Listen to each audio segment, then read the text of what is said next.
안녕하세요, 선생님. 네, 안녕하세요. 선생님, 오늘은 구독자분들이 주신 사연을 가지고 조금 여쭤보려고 해요. 아, 네. 사연 하나 읽어드릴게요. 네. 안녕하세요. 저는 결혼 10년차 40대 주부입니다. 신랑이 직장에 정착하지 못하고 이직을 3번이나 하였습니다. 네. 일이 풀리지 않고 잦은 부부싸움으로 답답한 마음에 점집을 가게 되었는데 무속인이 말을 하기에 니네 집에 산바람이 불었어! 라며 저에게 산바람을 막아야 한다고 하더군요. 산바람, 그게 무엇인지, 산바람을 꼭 막아야 하는지 너무 궁금해서 이제 선생님께 사연을 보냅니다. 네. 산바람은 막으시는 게 좋습니다. 저 같은 경우에는 남편분이 쉽게 말하자면 직장이나 우리가 쉽게 말하면 금전의 풍파도 조금 있으시고 가정의 풍파도 분명히 있으셨을 겁니다. 그러면 이제 산에 바람이 불면 이제 우리가 산의 바람이라는 뜻은 우리가 묘이장 아니면 우리가 비서를 세웠다든지 아니면 우리가 묘에 뭐를 이렇게 덮는 게 있습니다. 덮다든지 안 그러면 구멍이 이렇게 파여 있다든지 아니면 물이 찼다든지 안 그러면 우리가 그 옆에 공사를 함으로써 우리가 묘가 이렇게 파여서 이렇게 조금 안 좋다든지 안 그러면 여러 가지 등등으로 이렇게 좀 있습니다. 그렇기 때문에 산바람을 잘하면 어떻게 보면 또 사람의 목숨을 왔다 갔다 할 수도 있는 거고 조금 이렇게 좋은 기운이 오는 것도 나쁜 기운으로 조금 돌려져서 조금 나쁜 기운도 이렇게 집안의 우환에도 조금 올 수도 있습니다. 그렇기 때문에 제가 봤을 때는 산바람도 막아보시는 것도 나쁘지 않다고 저는 생각을 합니다. 혹시 선생님, 산바람을 어떻게 막아야 되는 건가요? 일반 이제 사람들은 못 막고요. 저희 같은 경우에는 이제 어디 무속인 선생님한테 가셔서 이렇게 구슬해서도 산바람을 막을 수도 있고 안 그러면 묘에 가서 우리가 부적을 묶는다든지 안 그러면 부적으로 처방을 대는 것도 있고요. 다 선생님들마다 이제 다 방식이 다르고 배움이 다 다르기 때문에 이제 그 선생님들한테 이렇게 가셔서 의논을 해보시는 게 제일 빠른 이제 해결이 되지 않을까 싶습니다. 만약에 선생님 대처를 하지 않고 그냥 이렇게 지나간다면은 어떤 페널티가 있을까요? 우리가 일단 첫 번째는 사람이 모르고 이렇게 넘겨가는 거는 그래도 조상에서 신에서는 그래도 그래 너가 몰랐으니 그래 내가 한 번은 용서를 하마라고 하지만은 알고 그렇게 만약에 넘기시면 조금 그래도 묘 같은 것도 그렇고 산의 바람 같은 경우에는 모진 강풍 우한에도 질병도 많이 오고요.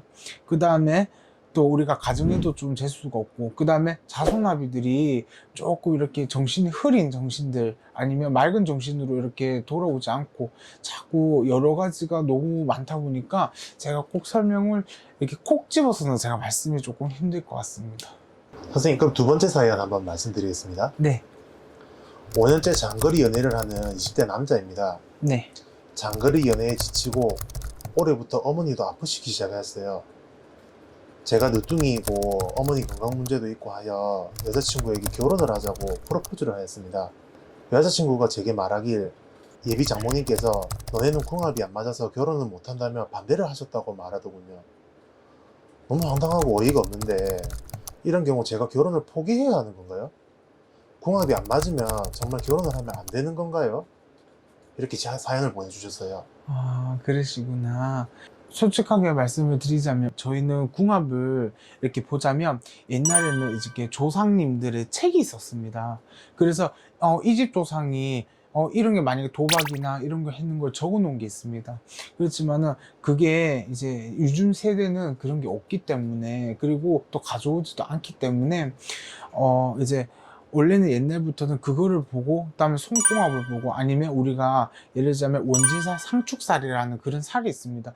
그런 살을 보고 이렇게 또 이제 말씀을 또 드리는 것도 있고 아니면 배꼽궁합, 손궁합 이런 것도 보는 것도 있고요. 아니면 조상으로서 우리가 이 집 조상이 이렇게 해서 안 되고 요 집 조상에서 이렇게 해서 안 되니까 이런 것도 조금 등이 돌려져 있네. 이런 것도 좀 될 수가 있고 궁합을 봤을 때는 이 집 조상이 여기에 받쳐주고 이 집 조상에서 여기에 받쳐주니까 됐나 결혼해도 괜찮겠네요 라고 하는 그런 것도 있습니다. 그리고 같이 살게 되면 우리가 살이 껴 있고 원진살 상축살이라는 것은 살이 껴 있으면 사람 평생을 살아야 되는데 그리고 청상의 배필인데 우리가 나중에 살아가면 어떤 일이 생기냐면 원진살 같은 경우에는 대부분 거의 이제 자손들이 불효자 자손들이 많고 이제 사별을 하든지 아니면 우리가 이별을 하든지 이렇게 되고요. 아니면 자손이 먼저 죽게 되든지 안 그러면 자손을 먼저 잃게 되는 효과도 있습니다. 그리고 또 그것만이 아니라 내가 하고자 하는 사업, 내가 하고자 하는 일, 내가 하고자 하는 이제 만약에 자격증이나 이런 거를 준비를 하고 있으셨다면 그 부분도 조금 막힘이 조금 있을 수 있습니다. 운이 왔다 갔다 이렇게 또 이렇게 변동이 조금 될 수 있기 때문에요. 그렇기 때문에 궁합이라는 것은 정말 조금 중요하다고 봅니다. 그럼 선생님이 안 맞는 경우에 어떻게 대처할 수 있는 방법이 있을까요? 평생 사는 사주기 때문에요.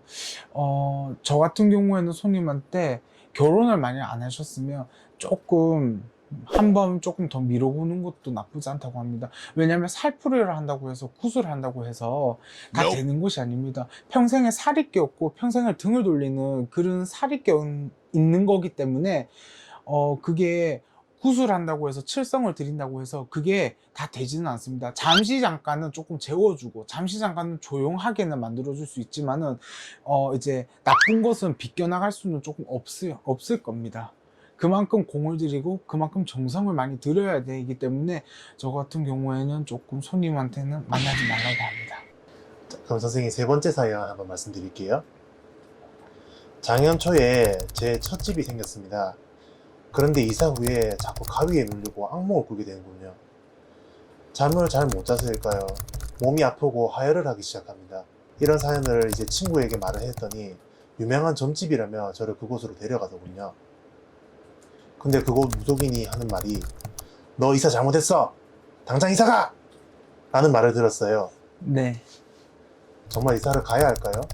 아직 대출금도 많이 남아있고 또 이사하기가 부담스러운 상황입니다. 이런 상황 어떻게 해결해야 할까요?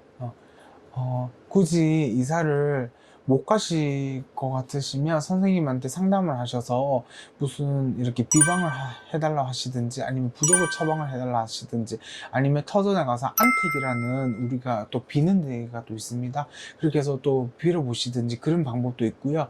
그리고 조금 잘 안 되고 이런 것도 우리가 이사방이 동서남북이라는 이 삼삼방위도 있고 조계도 있고 상문이라는 게 또 있습니다.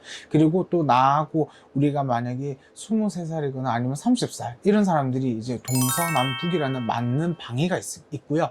그리고 우리가 만약에 원래는 만약에 서쪽에 삼삼방위하고 대장군이 있다. 그러면 우리가 그거를 피하면서 더 좋은 방위를 이렇게 알려드립니다. 그러니까 이제 방위가 조금 중요하고요.